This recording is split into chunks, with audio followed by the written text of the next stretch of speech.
अस्सलाम वालेकुम। प्रोग्राम सियासी लोग के साथ मैं हुज़मा खान रूमी। नाज़रीन, कल वज़ीर आला खैबर पख्तूनख्वा अली अमीन गंडापुर ने एक इंटरव्यू दिया। उन्होंने कहा कि इस्लामाबाद का जलसा मुलतवी करने के लिए इस्टेब्लिशमेंट ने मुझसे रबता किया था और मुझसे इस्टेब्लिशमेंट ने निचली सतह पर रबता नहीं किया। मैं वज़ीर आला हूँ तो मुझसे उसी लेवल पर रबता किया गया। उन्होंने कहा कि 22 अगस्त को मैंने जलसा मुलतवी करने से इनकार कर दिया था और मैंने बानी PTI से फ़ोन पर बात करने से भी इनकार कर दिया था, क्योंकि मैंने उनसे कहा था कि बानी PTI को मेरे पास लेकर आएँ या मेरी उनसे वीडियो कॉल करवाएं। लेकिन मामला ये है कि आधी रात को अली अमीन गंडापुर साहब ने जो है वो इमरान खान से रबता किया और उनसे ये कहा कि कल आपसे आज़म सवाती और बैरिस्टर गौहर आकर मिलेंगे और अगले ही दिन सुबह 7:30 बजे के करीब ये मुलाकात होती है, जिसके बाद खान साहब की तरफ से जलसा मुलतवी करने का ऐलान कर दिया जाता है। दूसरी तरफ जो मुशीर बराए कानून इंसाफ हैं बैरिस्टर अकील मलिक, उन्होंने ये कहा है कि पाकिस्तान तहरीक इंसाफ इस वक्त टूट फूट का शिकार है और बानी PTI इमरान खान अपने ही लोगों के हाथों पिट रहे हैं।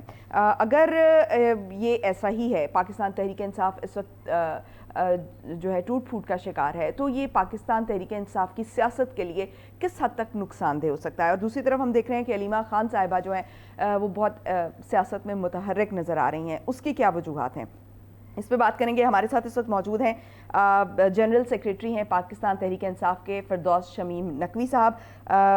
फ़िरदौस शमीम नकवी साहब, बहुत शुक्रिया आपके वक्त का। नकवी साहब, सबसे पहले तो ये जलसा मुलतवी करने का जो मामला है, इस पे क्या आप समझते हैं कि कारकुनान जो हैं वो डीमोटिवेट हो गए हैं, तकसीम का शिकार हो गए हैं, और क्या आपके ख्याल में जलसा मुलतवी करने का फैसला जो है वो दुरुस्त था, स्पेशली जबकि एस्टैब्लिशमेंट की तरफ से राबता किया गया? मैं एडिशनल सेक्रेटरी जनरल हूँ और उमर अयूब साहब जो हैं वो सेक्रेटरी जनरल हैं पार्टी के। मैं एडिशनल सेक्रेटरी जनरल। दूसरी चीज ये कि मैं समझता हूँ ये जो फैसला हुआ है वो बिल्कुल दुरुस्त हुआ है और जो कुछ अली अमीन गंडापुर कह रहे हैं वो सच्चाई पे मबनी है। इससे केस हम तो सारा दिन जेल के बाहर खड़े रहते हैं और हमें मिलने की इजाजत नहीं मिलती, जबकि हमारे पास कोर्ट ऑर्डर्स होते हैं। और यहाँ उस दिन 7 बजे जेल के दरवाजे खुल गए और सियासी मामलात को डिस्कस करने पे भी पाबंदी लगा दी है। बाकायदा उमर अयूब साहब ने मीडिया से बात की थी पिछली मुलाकात पे जी। और आज़म स्वाति और गौहर साहब को 1.5 घंटे के लिए सियासी बातें करने की पूरी इजाज़त मिली। तो ये किसने इजाज़त दी? क्या ये PTI के जेल जो वार्डन है, सुप्रिटेंडेंट जेल है, वो हमसे हुक्म लेने लगे? और फिर ये छोड़िए, हमने कब डाली थी 8 सितंबर की दरख्वास्त, वो तारीख, वो हमारी दरख्वास्त कमिश्नर साहब दिखा दे। जब उन्होंने कैंसिल किया था, क्या उस वक्त उन्होंने ये ऑल्टरनेट तारीख दी थी? नहीं, उन्होंने तो कैंसिल कर दिया था। हालात की खराबी का जिक्र करते हुए कैंसिल कर दिया। अब उनके पास जो है वो एक नई दूरबीन आ गई है और एक क्रिस्टल बॉल आ गई है, जिससे वो बता रहे हैं कि 8 सितंबर तक शीरो शक्कर होंगे तमाम हालात और आप बड़े शौक से इतवार के दिन आके इस्लामाबाद में जलसा कर लीजिए। बड़ी वाज़े तौर पे ये जिसे कहते हैं कि इस्टेब्लिशमेंट की और हुकूमत की कांपे टांग गई, वरना ये काम नहीं होता। इससे कि सबसे बड़ी बात, अगर टूट फूट है PTI में तो सबसे अच्छा काम ये कर सकते, जलसा करवा देते, ना कंटेनर लगाते, ना रास्ते रोकते, ना KP और पंजाब के रास्ते रोकते। लेकिन नकवी साहब, इन दी एंड फैसला तो खान साहब की तरफ से किया गया ना, ऐलान तो उनकी तरफ से किया गया, उन्हें सूरत हाल बताई गई कि ये सूरत हाल है, यहाँ पर लोग इकट्ठे हुए हैं, एक केस की समाअत है, तो ये रीजंस हैं, लॉ एंड ऑर्डर की सिचुएशन पैदा हो सकती थी और कहीं ना कहीं जो है वो एक इंतशार का खतरा मौजूद था। तो अगर इस खतरे के पेश नज़र खान साहब ने ही ये फैसला लिया है तो फिर फैसला तो इन दी एंड खान साहब की तरफ से लिया गया ना। अरे भाई देखिए, मैं आपको बता रहा हूँ कि ये फैसला क्यों लिया गया, ये खून खराबे की क्यों सूरत हाल हुई कि कंटेनर लगा दिए गए थे। हमने कंटेनर हटाने का भी इंतजाम कर लिया था। एक तरफ पंजाब पुलिस होती जिसका आपने किरदार देख चुकी हैं और दूसरी तरफ हमारे अवाम होते। खून बहता, फिर वही बयान आता कि हम एक फसादी जमात हैं। हमने इसलिए एक कदम पीछे हटने का फैसला कर लिया था। अब जो दूसरी चीज है कि जो कि उतनी ही इंपॉर्टेंट है, उस दिन एक कोर्ट की हियरिंग भी चल रही थी जी, जिसको हम बड़ी अहमियत देते हैं, नामूस रिसालत को। हम नहीं चाहते थे कि वो केस जो है किसी तरीके से भी अंडर ओवरशैडो हो जाए। वो मसला इतना है में कि उसको जितनी भी तवज्जो दी जाए वो कम है, तो इसलिए वो हमारी दूसरी वजह बनी। तीसरा, ये हमारा हमेशा रहेगा मद्दे नजर कि हम अपने वर्कर्स की जान के साथ खिलवाड़ नहीं करेंगे। एक एक वर्कर का एक एक लहू का कतरा हमारे लिए कीमती है। जहां तसादुम की इस तरह से हो, और हमारे पास अभी बहुत सारे ऑप्शन है, शटर डाउन स्ट्राइक है, पहिया जाम है, प्रोटेस्ट रैलीज है। हाँ, जब ये सारे ऑप्शन हम एक्सरसाइज कर लेंगे और उसके बाद नहीं रहे, तो उस वक्त मैं समझता हूँ पाकिस्तान के अवाम निकलेंगे, जैसे श्रीलंका के अवाम निकले, बांग्लादेश के अवाम निकले, और फिर उस अवाम के समंदर के आगे ये ताकतें रुक भी नहीं सकेंगी। लेकिन उससे पहले तो ये जरूरी है कि लोग निकलें। वो देंगे नकवी साहब, उससे पहले ये जरूरी है कि लोग निकलें। तो जब 9 मई का वाकया एक लोगों के सामने है और आपके अपने कारकुनान जो हैं वो इस वाकये के बाद खासे डीमोटिवेट भी हुए हैं, और फिर जलसे पे जलसा जो मुलतवी करने वाली जो बातें हैं ये भी कारकुनान के लिए डीमोटिवेशन का बायस है, तो आपको लगता है कि लोग इस बड़ी तादाद में जलसे के लिए निकलेंगे? यही वाली बात जो थी, जब 5 अगस्त को जलसा पोस्टपोन हुआ था और उससे पहले 7 जुलाई को जब जलसा पोस्टपोन हुआ था, तो लोगों ने इसी किस्म की बातें की। स्वाबी का जलसा हुआ, तादाद देख लीजिए, क्यों आए लोग?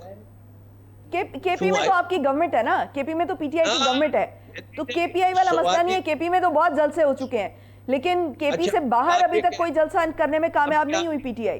अच्छा, आप ये कह रही है पीटीआई की पॉपुलैरिटी जो है वो केपी तक रिस्ट्रिक्टेड है? नहीं, मैं रियलिटी की ये बात कर रही हूँ, इन रियल टाइम में ये बात कर रही हूँ कि पाकिस्तान तहरीक इंसाफ की गवर्नमेंट केपीके में है, और वहां पर उनको जलसा करने की चूंकि आज़ादी है तो वो जलसा कर रहे हैं। दूसरी जगह पर उनको जलसा करने की भी आज़ादी ही नहीं है, सो वो जलसा करने पर आमादा तो है लेकिन वो जलसा कर नहीं पा रहे हैं।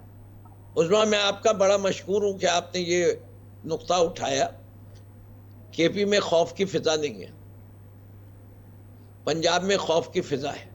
यही कहना चाह रही हैं? मैं बिल्कुल सही कह रही हैं। किसी मुल्क के अंदर आबादी के ऊपर खौफ के जरिए हुकूमत नहीं की जाती। जुल्म का निज़ाम कभी नहीं चलता, तो जुल्म का निज़ाम नहीं चल सकता। इसलिए जुल्म बंद करो, आजमा लो।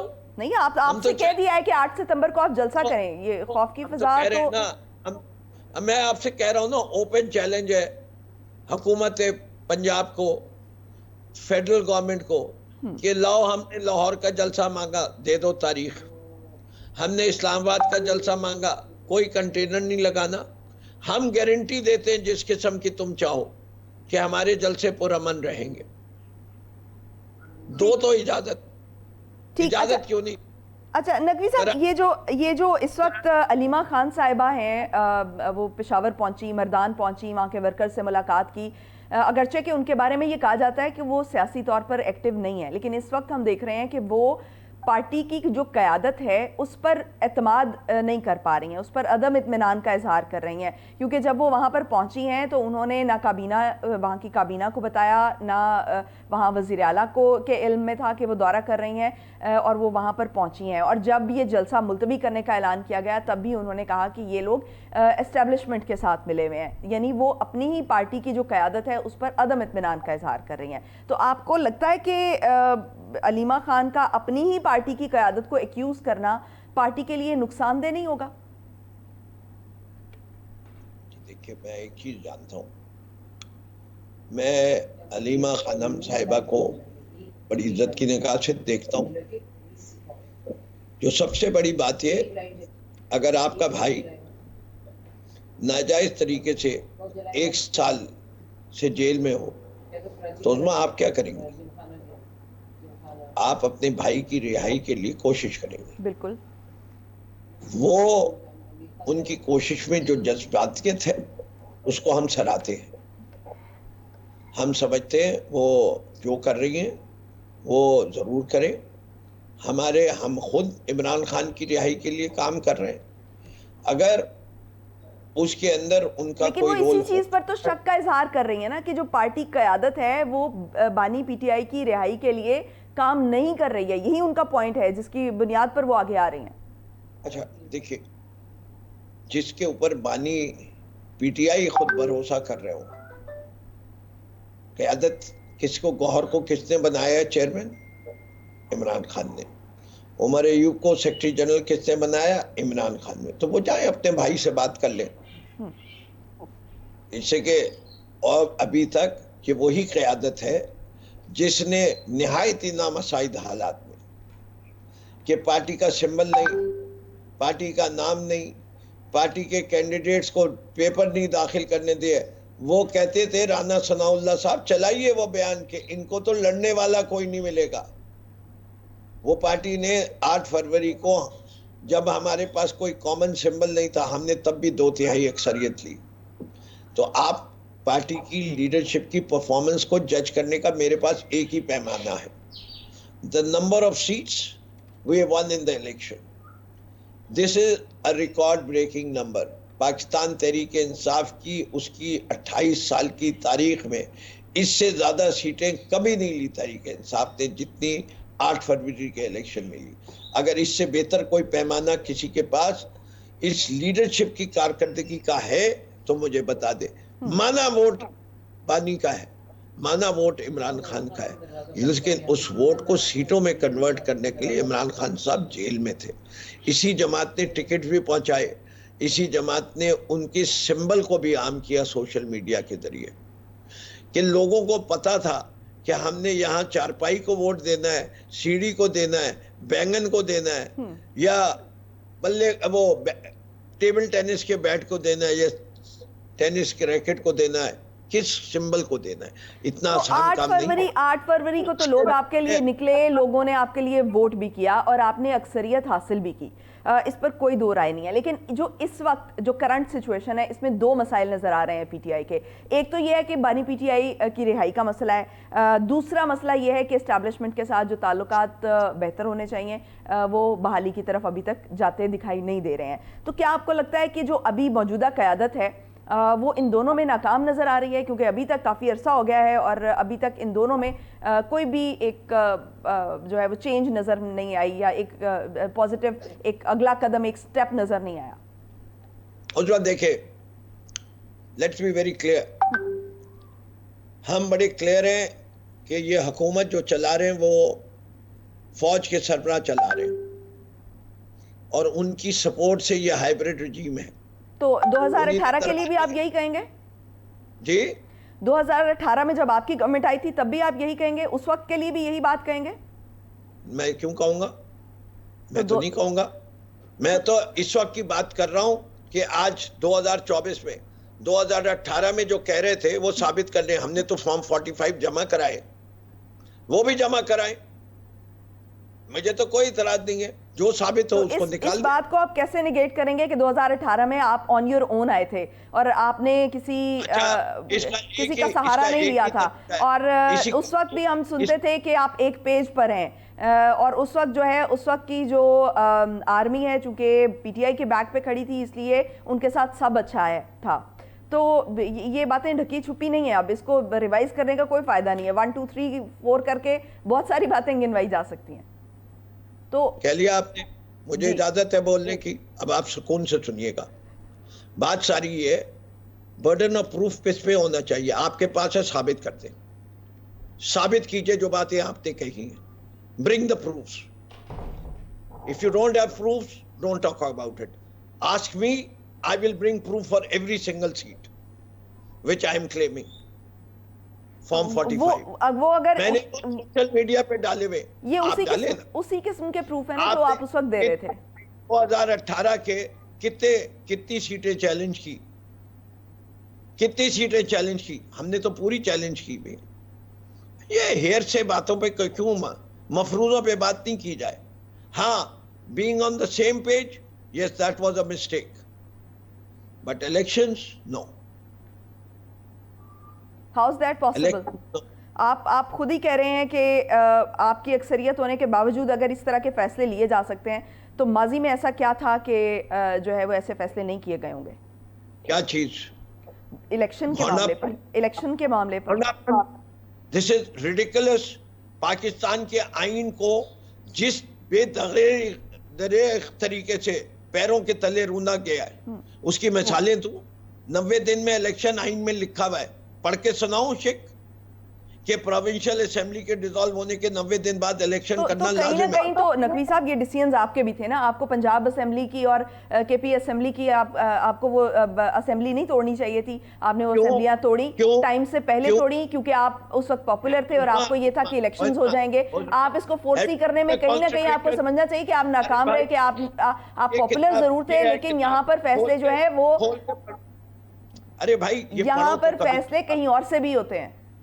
अरे किताब तो पढ़िए मोहतरमा, किताब पढ़िए आप। किताब मैंने पढ़ रखी है, लेकिन बात यह है कि वो फैसले जब आपके साथ मिलकर होंगे और आपके लिए होंगे तो वो उनके लिए जो है वो एक्सेप्टेबल नहीं होंगे, आपके लिए एक्सेप्टेबल होंगे, और जब किसी और के लिए हो रहे होंगे तो वो एक्सेप्टेबल नहीं होंगे। तो मामला तो ये है ना।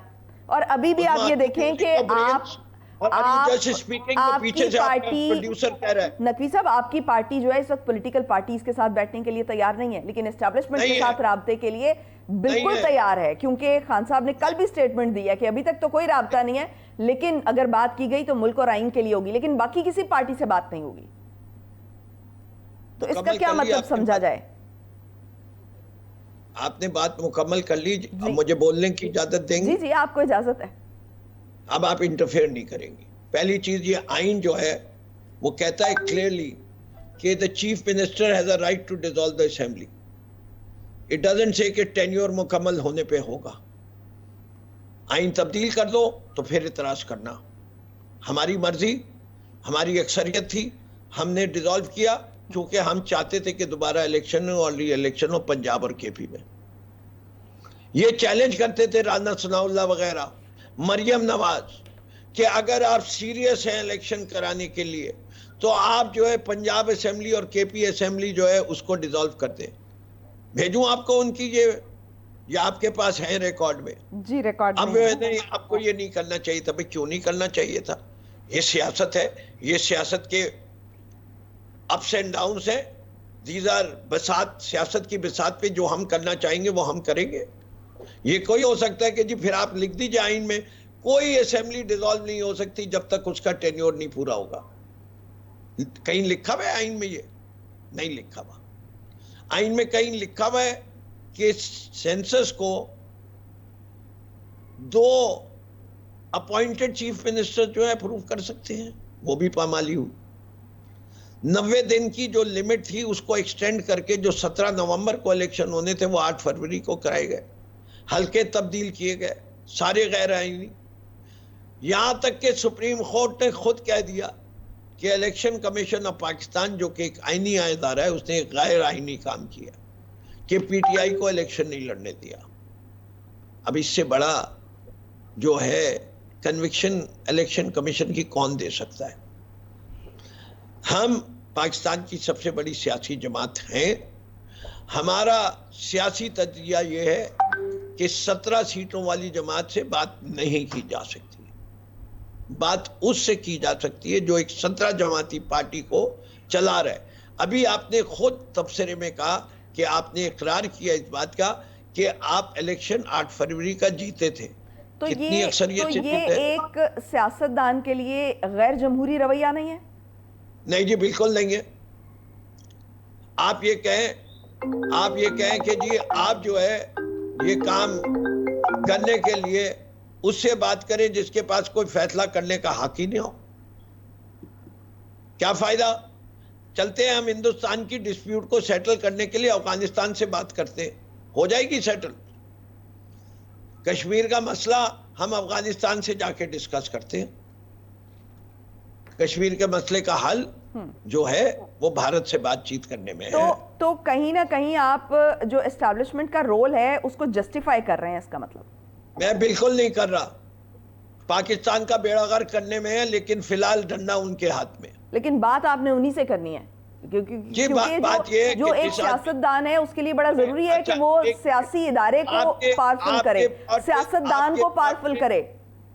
आपके प्लॉट पे कब्जा जो है वो एक बदमाश ने कर लिया, और अब आप कहें कि ना पुलिस काम कर रही है ना अदालतें काम कर रही हैं, तो फिर आप जाके किससे बातचीत करेंगे अपने प्लॉट को खाली करवाने के लिए? उसी बदमाश से। तो जो ताकत में होता है, जिसका असल में राज चल रहा होता है, आपको उसी से बात करनी है, because the solution lies with him. मेरा हरगिज मतलब ये उनको बदमाश कहना नहीं है, ये सिर्फ समझाने के लिए मिसाल दी है, ठीक है? बात आपको करनी उसी से पड़ेगी, कठपुतलियों से बातचीत नहीं होती, पपेट ऑन अ चेन से हमने नहीं करनी बात। तो फिर चेंज कैसे आएगी? क्योंकि सियासतदान, मेरा सवाल वही है नकवी साहब, मेरा सवाल वही है कि एक सियासतदान को अगर अपनी जो एक पॉलिटिकल इंस्टीट्यूशन है उसको पावरफुल बनाना है तो उसको सियासतदानों को पावरफुल करना पड़ेगा, और सियासतदानों को पावरफुल करने का तरीका ये है कि आप सियासी पार्टियों को के साथ राब्ते में रहें और आप अपने गठजोड़ को मजबूत करें आपस में, बजाय इसके कि आप वो एक अथॉरिटी को चैलेंज करने की बजाय आप उसी अथॉरिटी को जस्टिफाई कर रहे हैं। उस्मा, आप अपनी सियासी जमात बना लीजिए और आप जो करना चाहती हैं कीजिए। हमने अपनी सियासी जमात बनाई है, हम अपने रवैये के साथ चल रहे हैं और पूरा मुल्क हमारे साथ है। तो आप चाहे कितनी भी कमेंट्री करती रहिए, मुल्क हमारे स्टैंड से एग्री करता है, अवाम हमारे स्टैंड से एग्री करते हैं, and that is the only testimony. अवाम में मुख्तलिफ तासुर है। अवाम आपके साथ इसलिए कि वो ये समझते हैं कि आपका रवैया इस वक्त एंटी एस्टैब्लिशमेंट हुआ है, लेकिन दूसरी तरफ आप ये देखें कि आप अपनी ही बात को निगेट कर रहे हैं कि आप एस्टैब्लिशमेंट से ही राबते के राबता बहाल करने की कोशिश कर रहे हैं, राबते चाह रहे हैं। ये रवैया 8 फरवरी से पहले कुछ और था। 8 फरवरी से पहले हमारा रवैया कुछ और था, हमारा उस वक्त भी यही रवैया था। लोगों ने 8 फरवरी को हमारे रवैये पे हमें वोट दिया है। ठीक, वो तो आपने एक परसेप्शन बिल्ड कर दी ना। नहीं, परसेप्शन क्यों, दैट्स द रियलिटी। अवाम ने आफ्टर ऑल इस वक्त ताली हमेशा दो हाथ से बचती है, और जो हुकूमत में है उनके ऊपर फर्ज ज्यादा है। पाकिस्तान को तबाही के दहाने पे ले आए। ये जो रिजीम चेंज ऑपरेशन हुआ था, महंगाई खत्म करने के बहाने से हुआ था। महंगाई खत्म हुई, 12% से 40% पे ले गए। डॉलर को 200 से नीचे लाने के लिए किया था, किधर पहुंचा दिया? 304 पे। पेट्रोल की कीमत 15 रुपए बढ़ी थी, जिसके ऊपर शोर मचाया था। उसके बाद कितनी बढ़ गई? 3 माह में 150 रुपया। ये नहीं है, ये लोग पाकिस्तान के दोस्त हैं, ये लोग पाकिस्तान के दोस्त हैं जिन्होंने ये हाल कर दिया कि आज मुल्क तबाही के दहाने पे खड़ा है। जितना पीरियड पीटीआई ने हुकूमत की है रिजीम चेंज के बाद, आज उतना ही पीरियड गुजर चुका है। तो ये महंगाई वाला फैक्टर ही था जिसने नो कॉन्फिडेंस की तरफ लेकर गया था, आपको ये भी याद होना चाहिए। देखिए, वो हमें नालायक कहते थे अपने आप को। नकवी साहब, मैं अभी इस वक्त करंट सिचुएशन की तरफ आती हूँ। आप मुझे ये बताएं कि इस वक्त आपकी पार्टी के एस्टैब्लिशमेंट के साथ राब्ते हैं?